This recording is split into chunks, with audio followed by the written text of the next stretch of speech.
Et coucou, on se retrouve pour notre petit rendez-vous de la semaine, notre petit récap de l'actu BL à venir. Alors on enchaîne tout de suite sur les anniversaires. Par contre, je tenais juste à signaler que j'ai fait un peu de tri dans ma base de données acteurs parce que je me suis rendu compte qu'il y avait beaucoup d'acteurs qui n'étaient pas forcément pertinents parce que c'était un petit rôle très anecdotique par-ci par-là et tout. Et je voulais vraiment me concentrer sur les gens un peu plus connus pour pas y passer 3 heures à chaque fois. Donc cette semaine, on a un peu moins d'acteurs que précédemment. On aura l'anniversaire mardi de Edwin Riding qui est notre jeune prince de Young Royal. Young Royal que j'ai très envie de revoir. Ça me trotte un peu dans la tête en ce moment, puisque c'est fini. Il n'y en aura plus des saisons, donc peut-être je vais me refaire un binge, un de ces quatre de Young Royal. Et mardi, ce sera aussi l'anniversaire de Offroad qui fête ses 25 ans. Et je vois qu'Edwin a seulement 22 ans, incroyable. Samedi, un anniversaire que je vais personnellement aller lui souhaiter, je pense, sur ses réseaux sociaux.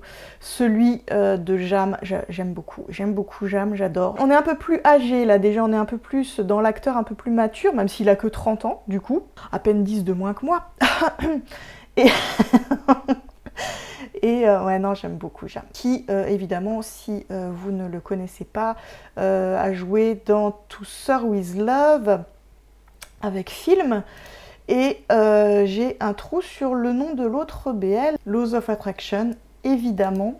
Cette semaine, concernant le début de série, ça va, on va pas être trop débordé. Il y a Fight for Love qui est un BL vietnamien qui commence. Alors je vous avoue, je vous en ai sûrement déjà parlé, mais les BL vietnamiens, c'est pas spécialement ma came de base. Ceci dit, celui-là, j'ai regardé le trailer. J'avoue que ça a l'air sympa. Ça a l'air plutôt léger, marrant, contrairement à l'espèce de tragédie ambiante des BL vietnamiens en général. Je trouve que ça a l'air prometteur. Alors je vais jeter un œil quand même intéressé à ce BL, évidemment, quand il sera terminé. Concernant les fins de série, pour le coup, qu'est-ce qu'on a? The Earth Killers. Alors, pour la petite histoire, en ce moment, j'ai activé un abonnement Gaga Olala. Donc théoriquement, dans ces périodes où j'ai des abonnements, je ne regarde que des titres BL sur la plateforme concernée, histoire d'en voir un maximum, etc., rattraper vraiment tout le retard que je peux, et j'enchaîne. Donc théoriquement, Earth Killers, je devrais pas le regarder avant le 20 février, je crois, quelque part par là, la fin de mon abonnement. Comment dire? Évidemment que je vais faire une exception, parce que j'en ai tellement entendu parler de Earth Killers que j'ai très envie de le voir. Pour finir, encore une fois, cette semaine, pas d'événement particulier. D'ailleurs, petit scoop, théoriquement, il devrait pas y avoir d'événement tout le mois de février, parce que, tout simplement, je me réserve du temps pour autre chose, je vais pas organiser quoi que ce soit de particulier. Peut-être une animation sur Discord, dans ce cas, je vous en reparlerai. Mais voilà, ça devrait être la seule chose qui pourra éventuellement y avoir en février. Donc, je vais répondre à une de vos questions, puisque Marine m'en a posé une cette semaine. Elle me demande si tu avais un BL à imaginer, histoire, pairing, ça serait quoi? Alors, pour tout avouer, j'ai rigolé quand j'ai lu ta question parce que dès que j'ai lu le mot pairing, j'ai même pas eu à réfléchir à quelque chose qui est arrivé, qui s'est bousculé dans ma tête, qui m'a retourné le cerveau tout de suite. C'est évidemment Joss, Luc. Je rêve de les voir tous les deux. Je sais que c'est impossible. Parce que d'une part, je connais pas Luc personnellement, je connais pas ses pensées, etc. Mais je suis quasiment sûre, de par sa carrière actuelle, il cartonne dans beaucoup de dramas traditionnels, on va dire, de la corne. Je suis quasiment sûre que Luc ne tournera pas de BL. En tout cas, j'entends pas de BL dans le sens en rôle principal. Par exemple, dans Wendy Good Day, on l'a vu dans un rôle hétéro. Pour moi, Luc, il n'est pas associé au BL et je pense qu'il en tournera jamais. Mais le voir avec Joss, c'est à chaque fois un bonheur, même juste comme ça, juste une photo commune, ça me remplit de joie. Et les imaginer ensemble, ce serait vraiment incroyable. Pour moi, il y a un deuxième pairing, en pairing de rêve, mais c'est pas eux que je verrai dans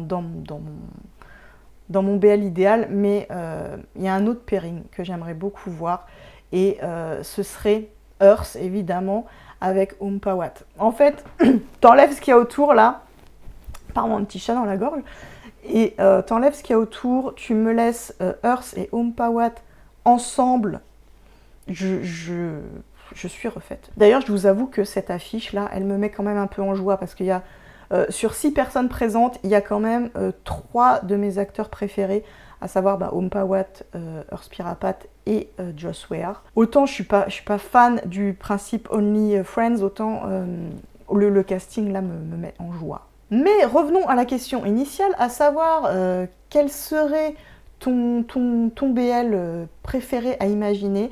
Donc comme je t'ai dit, niveau pairing, voilà, Joss et Luke obligés. Pour l'histoire à proprement parler, je vais pas trop développer, je vous expliquerai pourquoi dans un deuxième temps. Alors en fait, dans mon histoire, dans mon BL idéal, il faudrait que le couple soit versatile. Là par exemple, ce serait Joss Luke ou Luke Joss, tu vois. Je voudrais pas qu'il y ait de top, de bottom, parce que c'est le genre de choses que je ne comprends pas en fait dans le BL. C'est cette façon d'hétéronormaliser les relations, c'est-à-dire de toujours mettre dans les rôles sexuels, j'entends, un dominant, un dominé, un top, un bottom, on l'appelle comme on veut. Mais voilà, moi ça me gonfle parce que je trouve pas ça réaliste d'un point de vue des relations homosexuelles au sens large.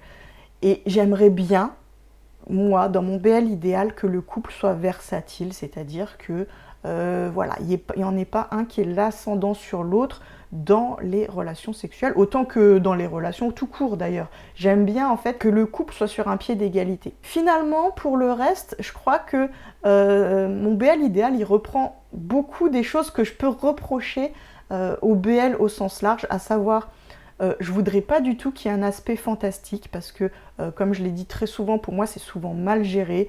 Les histoires fantastiques dans les BL, soit il y a des fins en eau de boudin, ou soit on en parle un peu au début du côté fantastique et puis ça se perd en cours de route pour en reparler un peu à la fin, histoire de boucler la boucle. C'est toujours mal géré et puis je dois dire que c'est pas quelque chose qui m'attire particulièrement. J'aime bien en fait les romances qui sont plutôt dans le sens réaliste. Alors, pas dans le sens qui colle à la réalité de la vie, mais dans le sens les personnages n'ont pas de pouvoir particulier, c'est des personnes comme vous et moi, à qui il arrive des choses extraordinaires, ou en tout cas à qui il arrive des belles rencontres et tout. Moi, c'est ça en fait qui me fait rêver, c'est ça qui me fait m'évader de mon quotidien, si vous voulez, que justement je sois face à des personnages qui sont tout à fait normaux, entre guillemets, c'est pas ce que je veux dire, mais qui ont un quotidien normal, on va dire, et à qui il arrive des trucs exceptionnels. Voilà, moi c'est ça qui me fait rêver, donc ce serait plutôt comme ça mon histoire préférée. Des psychologies complexes, ça c'est sûr, parce que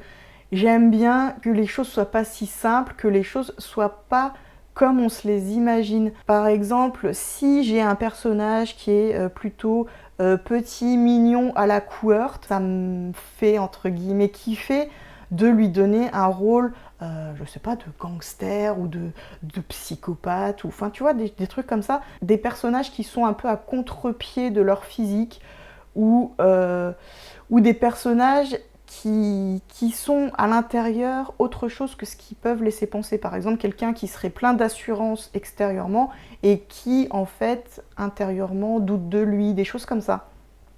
Vraiment des backgrounds poussés avec des histoires d'enfance un peu torturées peut-être, ou des choses, des événements passés qui expliquent des psychologies particulières.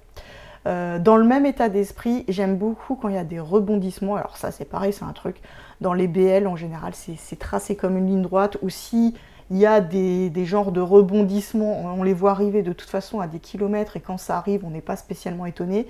Et moi en fait c'est ça qui me plaît, des vrais rebondissements, des faux semblants aussi, donc un peu dans l'esprit de ce que je disais tout à l'heure avec les psychologies complexes. Vraiment, voilà, des faux semblants. Penser que quelqu'un est un gentil et en fait c'est un méchant. Pour moi, dans mon BL idéal, je me fais surprendre en fait. Mais je me fais surprendre vraiment. Un truc que je vois pas du tout arriver. Ça, je kiffe. Et dans cet esprit-là, évidemment, le genre qui s'y prête beaucoup, c'est le genre mafia, qui est un genre que j'adore personnellement. Mais quand je dis genre mafia, ça ne veut pas dire forcément que ça doit être des mafieux, mais ça doit avoir cet esprit mafia dans le sens un peu conspiration, bataille d'ego, manigance, tu vois, mais pas forcément dans le domaine précis de la mafia, mais c'est plus une ambiance, quoi, si tu veux. Un BL qui serait mafia, rebondissement, faux semblant, suspense, versatile évidemment, avec un pairing plutôt, du coup, muscle physiquement. Et pour le mental, alors j'ai pris un exemple, mais c'est pas un exemple de série BL, c'est un exemple de yaoi pour le coup. Pour le côté mental ou dynamique des personnages, pour moi, dans mon BL idéal, il y aurait vraiment cette dynamique qu'on retrouve dans Under the Green Light, qui est un yaoi assez connu. Hein. Il y a un tout petit succès, celui-là. J'aime beaucoup la mise en balance entre le personnage mafieux, torturé, qui a une aura très, très dark. Hein. Bon, là c'est un peu trop dark hein, dans Under the Green Light pour moi, pour un BL que j'écrirais moi. Mais j'y mettrais plus de mesures, j'y mettrais moins de torture et de vices, on va dire. Mais voilà, moi la balance entre ce personnage de mafieux et ce personnage de geek qui a l'air un peu comme un petit chiot, comme ça, très naïf, et qui pourtant est beaucoup plus mesuré. Il sait ce qu'il fait, il sait ce qu'il veut, il sait où il va, il est déterminé en fait. Et voilà, pour moi, cette balance-là, elle m'intéresse beaucoup. Et en fait, c'est très marrant que tu aies posé la question et que tu m'aies fait réfléchir à tout ça, parce que voilà, c'est pas le genre de truc auquel je réfléchis forcément instinctivement comme ça. Mais plus je décrivais mon BL idéal, en fait, et plus je me rendais compte que ça colle exactement à ce que je suis en train d'écrire. Parce que je vous en ai déjà parlé plusieurs fois, mais je suis en train d'écrire un nouveau roman et je suis vraiment dans cette dynamique-là. Le pairing, je vous avoue que j'ai utilisé Luc pour un de mes personnages principaux. Pour le deuxième, j'ai pas utilisé Joss, mais je vais peut-être changer. Quand j'ai répondu à la question, je me suis dit tiens, mais pourquoi j'ai pas utilisé Joss? Mais c'est vrai que j'ai utilisé Luc comme base descriptive pour m'aider à décrire mes personnages. En général, j'utilise la photo d'un personnage réel pour pouvoir décrire comment il regarde, comment il sourit, etc. Ça m'aide en fait. Et j'ai utilisé Luc pour un des personnages. J'ai vraiment un geek et un mafieux. Alors là encore, je dis mafieux, mais c'est plus une ambiance mafia. Mais je ne veux pas trop rentrer dans le détail parce que sinon je vais vous spoiler toute mon histoire. Mais voilà, on est vraiment sur ce côté-là, suspense, un personnage énigmatique, geek d'un autre côté, avec des psychologies super complexes. Quand j'ai créé mes fiches de personnages, je leur ai inventé vraiment des anecdotes d'enfance, mais des fois qui ne seront pas utilisées vraiment dans l'histoire, je le sais très bien. Mais vraiment, j'ai poussé le truc assez loin en me disant qu'est-ce qu'il aurait pu vivre, qu'est-ce qui aurait pu lui arriver, qui explique qu'il soit comme ça aujourd'hui. Genre, il avait un chien qui s'appelait Toby, enfin, tu vois, des trucs comme ça qui n'apparaîtront sûrement même pas dans l'histoire, mais j'ai vraiment fouillé la psychologie de mes personnages.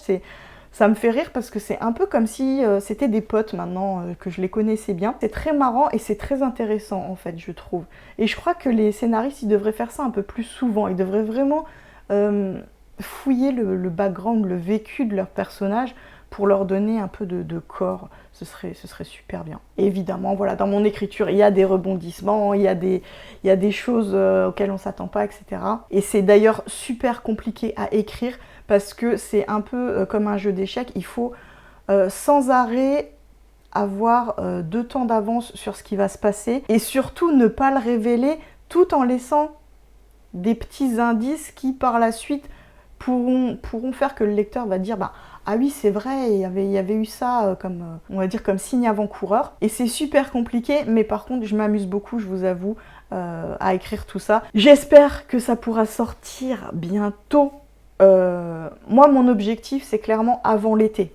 Normalement je suis large, ça devrait aller. Mais j'ai super hâte de vous montrer tout ça, vraiment. Voilà, faut pas trop que j'en dise. Et c'est sur ce petit teasing que je vous laisse. Moi, là, on est vendredi. Je suis prête pour un week-end de folie. Je vais emmagasiner plein de titres BL sur Gagaolala avant de regarder Earth Killers, du coup, la semaine prochaine. D'ici là, je vous souhaite le meilleur. Plein de bisous. Prenez soin de vous. Ciao, ciao.